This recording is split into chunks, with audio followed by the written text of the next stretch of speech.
हिमाचल प्रदेश में तरक्की में सरकार और जनता के साथ साथ कई संस्थाओं का भी इसमें जो है बढ़ चढ़कर भाग लेना है, जो दिन रात हिमाचल प्रदेश की डेवलपमेंट में साथ दे रही हैं। नमस्कार, जनवाणी कार्यक्रम में आपका स्वागत है। मैं सोनिका ढडवाल और आज का हमारा विषय है ग्रामीण आधारभूत संरचना विकास निधि। इस विषय पर चर्चा करने के लिए आज हमारे साथ रोहित सैनी जी हैं, जो कि मैनेजर हैं नाबार्ड रीजनल ऑफिस शिमला में। रोहित सैनी जी, आपका हमारे इस कार्यक्रम में स्वागत है। Thank you ma'am. Rohit Saini ji, जैसे कि हम बात करें कि जैसे हमने अपने दर्शकों को बताया कि हमारा जो आज का विषय है वो है कि ग्रामीण आधारभूत संरचना विकास निधि, यानी कि रूरल डेवलपमेंट इंफ्रास्ट्रक्चर जो है फंड्स। इसके बारे में मैं आपसे जानना चाहूँगी कि रूरल इंफ्रास्ट्रक्चर डेवलपमेंट फंड क्या है? RIDF एक डेडिकेटेड फंड है जिसका इस्तेमाल केवल ग्रामीण क्षेत्रों में आधारभूत ढांचे को विकसित करने के लिए ही किया जा सकता है। सन 1995 में भारत सरकार द्वारा इसे नाबार्ड में स्थापित किया गया था। तो हम कह सकते हैं कि नाबार्ड इस फंड की देखरेख करता है। जी, जैसे आपने देखरेख के बारे में बात की कि नाबार्ड जो है इसकी देखरेख करता है और इसको जो है डेवलपमेंट के लिए जो है यूज़ किया जाता है, तो इसका मेन उद्देश्य क्या है? देखिए, 1990 के दशक में ऐसा महसूस किया गया कि बहुत सी परियोजनाओं को शुरू तो कर दिया गया था बट वे कंप्लीट नहीं हो पा रही थी। तो उसका कारण समझ में जो आया वो यह था कि राज्य सरकारों के पास एनफ फंड नहीं थे, उनके पास पर्याप्त फंड नहीं थे, जिसके कारण ये परियोजनाएं रुक गई थी। तो एक डेडिकेटेड फंड की जरूरत महसूस हुई।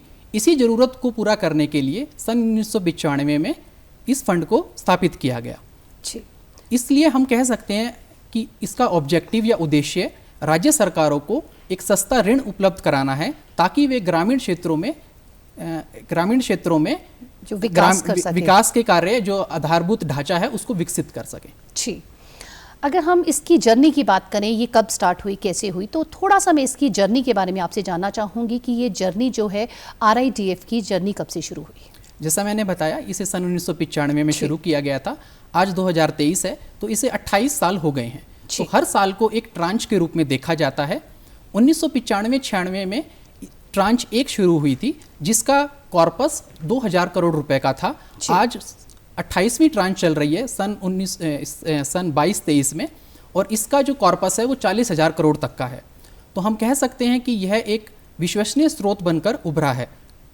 जी, अगर हम बात करें, जैसे कि आपने बताया कि ये जो स्कीम्स हैं जो शुरू हो गई थी, फंड्स जो हैं ये 95 में शुरू हो गया था, तो अगर हम बात करें कि अक्सर देखा गया है कि योजनाएं तो बन जाती हैं, पर जब वो धरातल पर जब हम उन योजनाओं को लेते हैं तो वो धरातल तक जब वो योजनाएं हैं वो प्रॉपर तरह से जो है इम्प्लीमेंट नहीं हो पाती।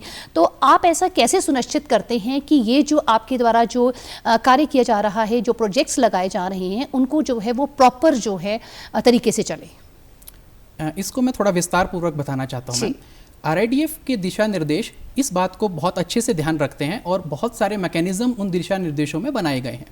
अगर हम बात करें फंडिंग की, तो जैसा हमने देखा था कि फंडिंग की वजह से भी बहुत प्रोजेक्ट रुक जाते हैं। तो RIDF से जो प्रोजेक्ट्स फंड होते हैं उनमें ये दिक्कत कभी भी नहीं आती, क्योंकि जिस दिन एक प्रोजेक्ट सैंक्शन होता है उसी दिन से उस प्रोजेक्ट के लिए फंड को एक सेपरेट कॉर्पस बना के रख दिया जाता है और उसको ज़रूरत पड़ने पे इस्तेमाल किया जा सकता है। तो इन प्रोजेक्ट्सों को फंडिंग की कभी दिक्कत नहीं आती।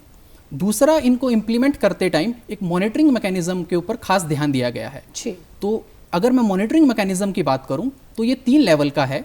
एक, जो नाबार्ड के अधिकारी अपने डेस्क पर बैठकर, अपने क्षेत्रीय कार्यालय में बैठकर करते हैं। दूसरा, वे फील्ड पर जाकर इन प्रोजेक्ट्स को देखते हैं। तीसरा, सोशल मॉनिटरिंग। तो अगर हम फील्ड पे जाने की बात करें तो नाबार्ड के जो जिला विकास प्रबंधक हैं, जो हर जिले में मौजूद हैं, वे इन प्रोजेक्ट्स को क्वार्टरली बेसिस पे मॉनिटर करते हैं। और अगर हम सोशल मॉनिटरिंग की बात करें तो जिन क्षेत्रों में, जिन ग्रामीण क्षेत्रों में ये प्रोजेक्ट्स लगाए जाते हैं, वहाँ पर हम एक बोर्ड लगा देते हैं। उस बोर्ड पर उस परियोजना से संबंधित सारी जानकारी उपलब्ध होती है। तो ये अपेक्षा की जाती है स्थानीय लोगों से कि वे उस जानकारी को देखें और अगर उससे कोई भी डेविएशन हो तो उसको तुरंत ही नाबार्ड को या जो भी इम्प्लीमेंटिंग अथॉरिटी है वहाँ पे, जैसे वो PWD हो सकता है, जल शक्ति विभाग हो सकता है, उनको सूचित करें। तो इस तरीके से एक स्ट्रॉन्ग मॉनिटरिंग मैकेनिज्म होने के कारण ये प्रोजेक्ट्स बहुत ही स्मूथली इम्प्लीमेंट होते हैं। इसके अतिरिक्त अगर मैं बात करता हूँ तो राज्य स्तर पर भी एक हाई पावर्ड कमेटी का गठन किया जाता है, जिसके अध्यक्ष चीफ सेक्रेटरी साहब होते हैं। वे भी तिमाही पे यानी हर क्वार्टर में एक मीटिंग करके इन प्रोजेक्ट्स के इम्प्लीमेंटेशन के प्रोग्रेस को देखते हैं और उचित दिशा निर्देश जारी करते हैं। और नाबार्ड एक कुछ वर्कशॉप्स भी ऑर्गेनाइज करता है समय समय पर, जो कि हमारे इम्प्लीमेंटिंग डिपार्टमेंट्स हैं जैसे पीडब्ल्यूडी और जल शक्ति विभाग, जैसा मैंने बताया, इनके जो अधिकारी हैं जो इन प्रोजेक्ट्स को इम्प्लीमेंट करते हैं, उनकी कैपेसिटी बिल्डिंग के लिए समय समय पर वर्कशॉप्स भी ऑर्गेनाइज होती हैं। तो इन सभी जो हमने 4-5 मैकेनिज्म्स देखे, इनसे ये सुनिश्चित हो पाता है कि RIDF के अंदर जो भी प्रोजेक्ट्स फंड हुए हैं वो समय पर पूरे होते हैं और उनकी गुणवत्ता भी बहुत अच्छी रहती है। जी, ये बहुत अच्छी बात है कि जो प्रोजेक्ट्स लगते हैं उनकी गुणवत्ता जो है लोगों को फ़ायदा मिलता है और जो है प्रॉपर जो है वो प्रॉफिटेबल रहता है। अगर मैं बात करूं नाबार्ड की ना बात करते हुए मैं सिर्फ RIDF के प्रोजेक्ट्स के बारे में बात करूं तो ऐसे कौन कौन से प्रोजेक्ट्स हैं जो चलाए जा रहे हैं? हिमाचल प्रदेश की अगर मैं बात करूं तो हिमाचल प्रदेश में मुख्य तौर पर लघु सिंचाई योजनाएं, ग्रामीण पेयजल योजनाएं, ग्रामीण सड़कें एवं पुल, पॉली हाउसेज, सौर सिंचाई योजना। अगर हम पॉली हाउसेज में देखें तो मुख्यमंत्री नूतन पॉली हाउस योजना, हिमाचल प्रदेश पुष्प क्रांति योजना, इन सभी को RIDF के तहत ही फंड किया गया है। तो इनसे क्या वो प्रॉपर तरीके से जो लोग हैं उनको मुनाफा प्रॉपर मिल रहा है, वो इसका बेनिफिट ले पा रहे हैं? आधारभूत ढांचा जहां भी डेवलप किया जा रहा है वो लोगों को फायदा पहुंचाता ही है। इससे वहां के जन सामान्य की जो आर्थिक स्थिति है उसमें इम्प्रूवमेंट होता है और ओवरऑल इकोनॉमी में भी बढ़ावा मिलता है। मैं दूसरे राज्यों को छोड़ के जो हिमाचल प्रदेश की बात करूं तो हिमाचल प्रदेश जो है एक हिली स्टेट है और टफ टेरेन है, तो यहाँ के जो काम करने के चैलेंज हैं वो थोड़े अलग हैं। तो इसमें जो है इसमें किस तरह से योजनाओं को प्रॉपर इम्प्लीमेंट किया जाता है, क्योंकि जो वेदर कंडीशंस भी हम कहें तो वो बिल्कुल एक जैसी नहीं रहती हैं और कहीं बहुत ज़्यादा चढ़ाई उतराई है, सड़कों की समस्या है, उस समय कैसे किया जाता है, उस समय योजनाओं को कैसे इम्प्लीमेंट किया? RIDF की जो गाइडलाइंस हैं, दिशा निर्देश हैं, उन्होंने हिली स्टेट्स का खास ध्यान रखा है। अगर मैं बात करूं दिशा निर्देशों की तो उन्होंने हिली स्टेट्स के लिए फंडिंग पैटर्न को थोड़ा रिलैक्स रखा है। दूसरे राज्यों में फंडिंग पैटर्न 90-10, 85-10 और 80-10 है, और जबकि हिली स्टेट्स में यही फंडिंग पैटर्न 90-10 और 95-10 है। तो इसलिए RIDF के जो प्रोजेक्ट्स हिली स्टेट्स में लगाए जाते हैं वहाँ पे RIDF का कंट्रीब्यूशन 95 से 90% रहता है। सेकंड, यहाँ पर क्योंकि हिली ट्रेन है, डिफ़िकल्ट टेरेन है, प्रोजेक्ट्स को इम्प्लीमेंटेशन में ज़्यादा टाइम लगता है, तो RIDF के दिशा निर्देश ये अलाउ करते हैं कि जो प्रोजेक्ट्स हिली स्टेट्स में लगाए जाएंगे उनका इम्प्लीमेंटेशन पीरियड 4 साल का रहे, जबकि यही इम्प्लीमेंटेशन पीरियड दूसरे राज्यों में 2 से 3 साल का रहता है। इसके अलावा भी बताना चाहूँगा मैम कि हिली स्टेट्स में रोड बनाना कठिन है, तो इसीलिए यहाँ पे रोपवे को एक एलिजिबल एक्टिविटी RIDF के अंदर बनाया गया है। तो ये भी एक हिली स्टेट्स के लिए स्पेशल प्रोविजन है। तो उस जो आप कह रहे हैं, जैसे स्पैन की बात कर रहे हैं, आप रोपवे की बात कर रहे हैं, तो उससे कैसे बेनिफिट लोगों को दिलाया जाता है? देखिए मैम, जो पहाड़ी क्षेत्रों में सड़कें बनाना कठिन है जैसा हम जानते हैं, तो दूर दराज के क्षेत्रों में जहाँ जनसंख्या कम है वहाँ इकोनॉमिकली वायबल नहीं रहता कि सड़कें बनाई जाएं। ऐसे क्षेत्रों में सामान को ढोने के लिए नाबार्ड ने एक स्पैन का प्रोजेक्ट फंड किया था, जिसके लिए जो RIDF से ना होकर के जो रूरल इंफ्रास्ट्रक्चर प्रमोशन फंड है नाबार्ड का, वहाँ से उसका पैसा दिया गया। तो 10 लाख रुपए में 20 किलो की कैपेसिटी का एक स्पैन लगाया गया कुल्लू जिले में, जो कि एक बहुत ही सक्सेसफुल प्रोजेक्ट रहा है। इसकी सक्सेस को देखते हुए हमने राज्य सरकार से भी रिक्वेस्ट किया है कि इसी तरीके के स्पैन के प्रोजेक्ट्स RIDF में फंड किए जा सकते हैं और इसे सिर्फ एक जिले में ना लगा करके हम हर जिले में जहाँ भी इसकी रिक्वायरमेंट है वहाँ पे लगा सकें। क्योंकि हिमाचल जो हम बात ही करें कि हिमाचल प्रदेश की बात कर रहे हैं, बेसिकली हिमाचल प्रदेश में बेसिकली प्रॉब्लम ये है कि सड़क जो है वो सब गांव तक नहीं है, उस समय लोगों को जो है बहुत ज़्यादा कैरेज पड़ जाता है और लोगों को जो है कई बार घोड़ों का इस्तेमाल करते हैं, वो अवेलेबिलिटी नहीं होती, तो लोग जो होते हैं इस चीज़ से जो है बहुत दुखी होते हैं। तो इसके लिए जो आप जैसे आप बता रहे हैं जो स्पैन है वो बहुत फ़ायदेमंद है। हाँ जी। तो उससे ग्रामीण लोगों को कितना फ़ायदा रहता है? हमने एक जो स्पैन का प्रोजेक्ट लगाया है उसकी उसके जो सक्सेस है उसको डॉक्यूमेंट भी किया है। जी। तो उसमें लोगों से हमने प्रोजेक्ट लगने के बाद उनसे उनके विचार सुने और सभी लोगों ने इस प्रोजेक्ट की तारीफ़ की और उन्होंने बताया कि उनका जो सामान ढोने का खर्चा है वो भी बहुत कम हुआ है। वो आज अपना जो खेतों से उत्पन्न जितना भी उनका उपज है उसको वो समय पर मार्केट में ले जा पा रहे हैं, जिससे उनका मुनाफा अधिक हुआ है। तो मैं समझता हूँ कि इस तरीके के प्रोजेक्ट पहाड़ी क्षेत्रों में बहुत सक्सेसफुल हैं। तो जैसे जो हम स्पैन की बात कर रहे हैं, क्या लोगों को उसमें ट्रेनिंग भी दी जाती है कि किस तरीके से वो स्पैन को यूज़ करें, क्योंकि एकदम यूज़ करना उनको नहीं आएगा, तो क्या ट्रेनिंग दी जाती है?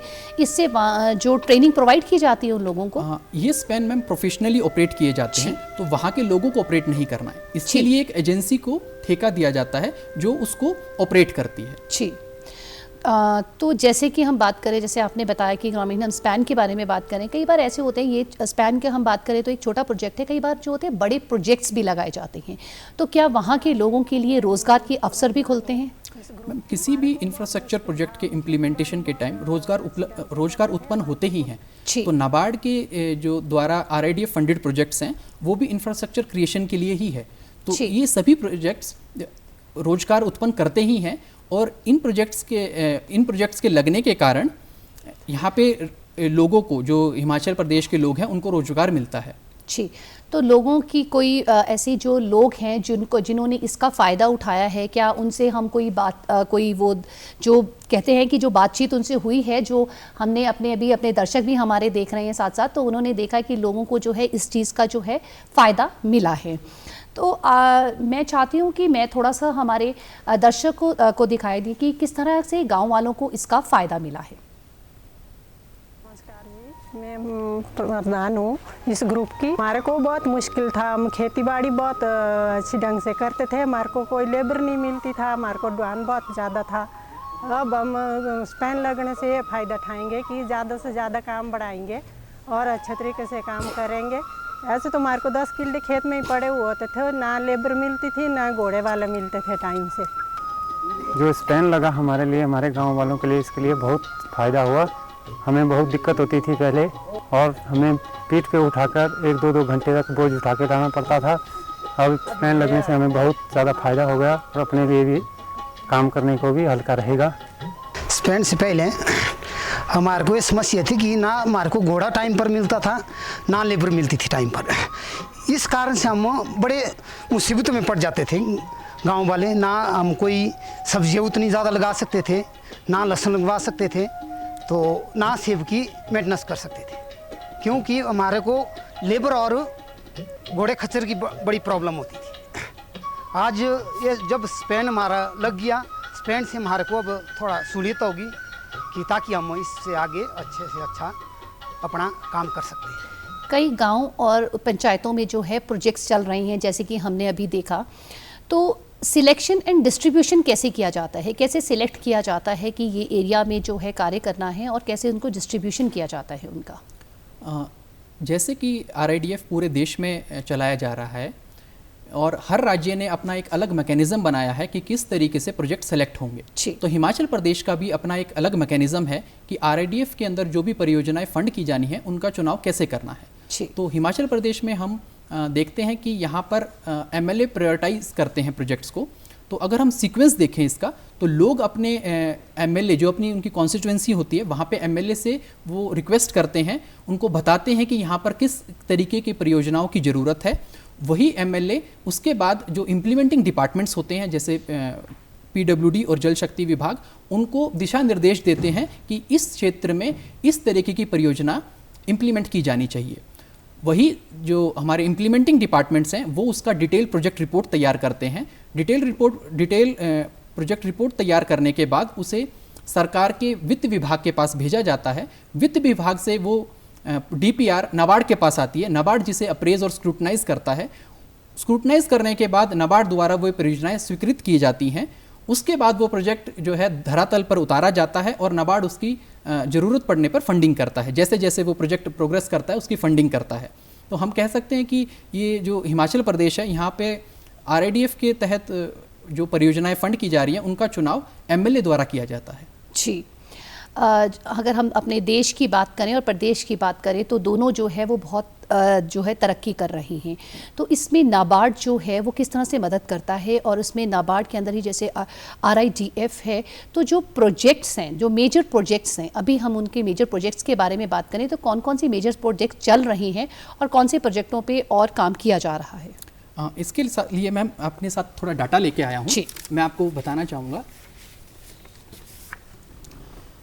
RIDF सन 1995 में शुरू हुआ था और 1995 से लेकर 2023 तक 10,665 करोड़ की परियोजनाएं हिमाचल प्रदेश में स्वीकृत की जा चुकी हैं। इनका अगर हम नंबर देखें तो ये 7100 तक परियोजनाएं हैं, और अगर हम इनके कंप्लीशन की बात करें तो अभी तक 6000, इन 7100 में से 6000 प्रोजेक्ट कंप्लीट हो चुके हैं और इसमें 8000 करोड़ का पैसा डिस्ट्रीब्यूट किया जा चुका है। बाकी 1500 परियोजनाएं अभी चल रही हैं जिन्हें अगले 3 से 4 सालों में पूरा किया जाएगा, और हर साल करीब 800 करोड़ रुपए के प्रोजेक्ट नाबार्ड द्वारा हिमाचल प्रदेश में स्वीकृत किए जा रहे हैं। और अगर मैं इस वित्त वर्ष 2022-23 की बात करूं तो इस वर्ष में अब तक हम 809 करोड़ की परियोजनाएं स्वीकृत कर चुके हैं, जिनका नंबर 150 है। और जो मेजर प्रोजेक्ट्स हैं हिमाचल प्रदेश में, लास्ट ईयर हमने रोपवे का एक मंडी में प्रोजेक्ट सैंक्शन किया था जिसकी लागत 48 करोड़ रुपए है। इसके अलावा मैंने जैसे पहले भी बताया था मुख्यमंत्री नूतन पॉली हाउस योजना, जिसमें सरकार लोगों को सब्सिडी देती है पॉली हाउस लगाने के लिए। सौर सिंचाई योजना, जिसमें इरिगेशन के लिए सोलर पंप्स का यूज़ किया जा रहा है। और हिमाचल प्रदेश पुष्प क्रांति योजना, इसमें फूलों के लिए पॉली हाउस लगाए जा रहे हैं। तो ये हिमाचल प्रदेश में मेजर प्रोजेक्ट्स हैं। तो हिमाचल प्रदेश सरकार का सबसे ज़्यादा ध्यान पेयजल की परियोजनाएं, लघु सिंचाई योजनाएं और ग्रामीण सड़कें और पुलों पर है। और लास्ट ईयर हमने 13 सीवरेज की परियोजनाएं भी शुरू करी हैं। तो जैसे आपने ये पॉली हाउस और के फूलों के बारे में बताया, तो किस तरीके से क्या उस जगह को, एरिया को कैटेगराइज किया जाता है कि ये एरिया जो है इस चीज़ के लिए क्या स्टडी किया जाता है, प्रॉपर एक टीम वर्क किया जाता है कि इस एरिया में ये प्रोजेक्ट इम्प्लीमेंट हो सकता है और ये जो है आगे जो लोगों के लिए फ़ायदेमंद होगा? बिल्कुल मैम, जो हमारा मुख्यमंत्री नूतन पॉली हाउस योजना है, ये यहाँ के एग्रीकल्चर डिपार्टमेंट द्वारा इम्प्लीमेंट किया जा रहा है। प्रोजेक्ट को स्टार्ट करने से पहले उन्होंने फील्ड सर्वे किया था कि कितने किसान हिमाचल प्रदेश में इस तरीके के पॉली हाउस लगाने में इंटरेस्टेड हैं। तो लोगों के बहुत ज़्यादा उत्साह को देखते हुए करीब 5000 पॉली हाउसेज का इस मुख्यमंत्री नूतन पॉली हाउस में प्रावधान किया गया, जिसकी फंडिंग नाबार्ड द्वारा की गई। और अभी तक 2500 पॉली हाउसेज नाबार्ड की फंडिंग द्वारा लगाए जा चुके हैं। हम कह सकते हैं कि इससे जो है लोगों के लिए रोज़गार के अवसर भी खुलते हैं। बिल्कुल मैम। तो जैसे हम पॉली हाउसेस के बारे में बात की कि उसमें लोगों को जो है रोज़गार के अवसर मिलते हैं।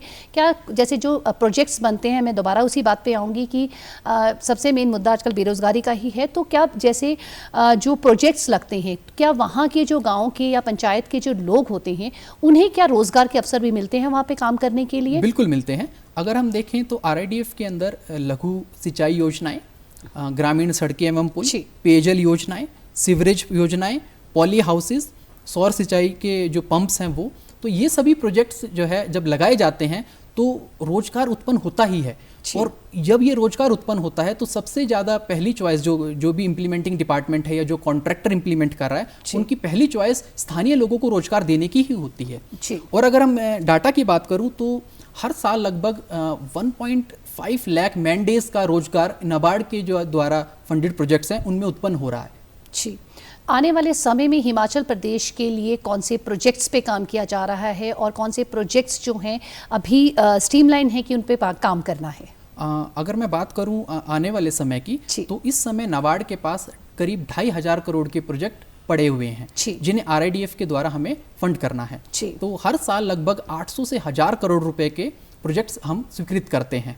तो हम ये अपेक्षा कर रहे हैं कि आने वाले समय में ये 1200 से बढ़कर 1500 करोड़ तक जाएगा और जितने भी जो लंबित प्रोजेक्ट हैं उनको हम स्वीकृत कर पाएंगे और ये प्रोजेक्ट धरातल पर आ पाएंगे। अभी राज्य सरकार ने रोपवे, सीवरेज और लघु सिंचाई योजनाओं के ऊपर बल देने की बात कही है। तो जैसे कि हम प्रोजेक्ट्स की बात कर रहे हैं, तो उसमें ऐसे कौन से प्रोजेक्ट हैं जिनमें जो है गांव के लोगों की भी भागीदारी रहती है और उससे जो है, जैसे हम सीवरेज की इसकी बात कर रहे हैं, अभी वहाँ पे भी ये चीज़ों को, प्रोजेक्ट्स को इम्प्लीमेंट किया जा रहा है?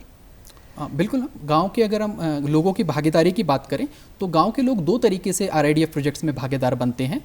एक, जैसे मैंने डिस्कस किया था, सोशल मॉनिटरिंग में जो भी आरआईडीएफ फंडेड प्रोजेक्ट्स होते हैं वहाँ पर हम बोर्ड लगाते हैं, तो लोग जो है उन बोर्ड्स पे लिखी इंफॉर्मेशन, सूचना के आधार पर ये सुनिश्चित करते हैं कि उसी प्रोजेक्ट्स की जो डिटेल स्टार्टिंग में बनाई गई थी उसी तरीके से प्रोजेक्ट इंप्लीमेंट हो रहा है या नहीं। दूसरा, स्थानीय लोगों को रोजगार मिलता है इंफ्रास्ट्रक्चर प्रोजेक्ट से। तो उस समय जैसे जो हम कहें कि जैसे नाबार्ड और जो आपके रूरल इंफ्रास्ट्रक्चर डेवलपमेंट फंड्स पे जो कार्य करते हैं, तो वो क्या सुनिश्चित करते हैं कि फंड का जो है प्रॉपर यूटिलाइजेशन हो रहा है या नहीं? जैसे मैंने पहले भी बताया था मैम, आरआईडीएफ के दिशा निर्देश बहुत ही प्रॉपर मैकेनिज्म मॉनिटरिंग का बनाया है उन्होंने, और उस मॉनिटरिंग मैकेनिज्म में हम 3 लेवल पे मॉनिटरिंग कर रहे हैं। पहला जो डेस्क मॉनिटरिंग है, जिसमें नाबार्ड के अधिकारी जो इंफॉर्मेशन हमें इम्प्लीमेंटिंग डिपार्टमेंट से मिलती है, जो कि क्वार्टरली बेसिस पे हमारे पास आती है, देखते हैं कि प्रोजेक्ट सही तरीके से इम्प्लीमेंट हो रहे हैं या नहीं। दूसरा, क्वालिटी को सुनिश्चित करने के लिए हम फील्ड पर भी जाकर प्रोजेक्ट्स को देखते हैं। अभी पिछले ही समय मैं ये बताना चाहूँगा कि अभी हमने अगस्त के महीने में एक मॉनिटरिंग विजिट करी थी ऊना और हमीरपुर के रोड के प्रोजेक्ट्स को लेकर। वहाँ पर हमने रोड को खोद कर भी देखा और ये पाया कि वहाँ पे रोड की क्वालिटी बहुत अच्छी थी, जबकि हम देख रहे हैं दूसरे प्रदेशों में रोड की क्वालिटी इतनी अच्छी नहीं रही है, लेकिन हिमाचल प्रदेश में रोड की क्वालिटी, पेयजल की परियोजनाओं की क्वालिटी बहुत अच्छी रहती है। अगर हम हिमाचल प्रदेश की बात करें तो 80 से 95% जो लोग हैं वो गाँव में रहते हैं। हाँ जी, ठीक है। और उससे बात करें कि अगर हम, जैसे कि आपने हमें बताया कि आरआईटीएफ जो है 1995 से जो है उसने काम करना शुरू किया, अगर हम उस समय और आज के समय में अगर हम बात करें, क्योंकि आप जो है समय रहते और देखते भी हैं और उसके साथ जुड़े भी हैं, तो कितना बदलाव देख रहे हैं आप? बहुत ज़्यादा बदलाव देख रहे हैं मैम। 1995 में केवल कुछ ही परियोजनाओं, कुछ ही एलिजिबल एक्टिविटीज़ के लिए आरआईडीएफ की शुरुआत की गई थी, जैसे कि सिंचाई की योजनाएं, वाटरशेड डेवलपमेंट की योजनाएं। और लेकिन अगर हम आज की तारीख में देखें तो लगभग 39 एलिजिबल एक्टिविटीज़ हैं, जिसे 3 भागों में डिवाइड किया गया है। अगर इन 3 भागों को हम 3 सेक्टर्स बोलते हैं। पहला सेक्टर हमारा एग्रीकल्चर और रिलेटेड सेक्टर्स हैं, जिसमें पॉली हाउसेज लगाना है, इरिगेशन या सिंचाई की योजनाएं हैं। और इसके अलावा हमारा जो दूसरा सेक्टर है वो सोशल सेक्टर है, जिसमें पेयजल की योजनाएं आती हैं, सीवरेज स्कीम, जो सीवरेज की योजनाएं हैं वो आती हैं। तीसरा सेक्टर हमारा रूरल कनेक्टिविटी का है, जिसमें rural roads, rural bridges, ropeways और रेलवे ओवरब्रिज का प्रावधान है। तो इस तरीके से अगर हम देखें, जो 3-4 एक्टिविटीज़ जो 1995 में थी और आज 2023 में 39 एक्टिविटीज़ हैं, तो मेरा मानना है कि अब कोई ऐसा परियोजना रह ही नहीं गई जो कि आरआईडीएफ के द्वारा फंड नहीं की जा सकती। तो आरआईडीएफ ने अपने आप को बहुत ज़्यादा एक्सपेंड किया है। ये एक बहुत ही रिलायबल सोर्स गवर्नमेंट के लिए, राज्य सरकारों के लिए बनकर उभरा है। रोहित सैनी जी, मेरे दिमाग में बार बार एक प्रश्न आ रहा है कि आरआईडीएफ अपना फंड कहाँ से जनरेट करता है? क्योंकि जो भी है कहीं से तो फंड जनरेट पहले उनको भी करना है, तो उनका जो फंड है वो कहाँ से जनरेट होता है?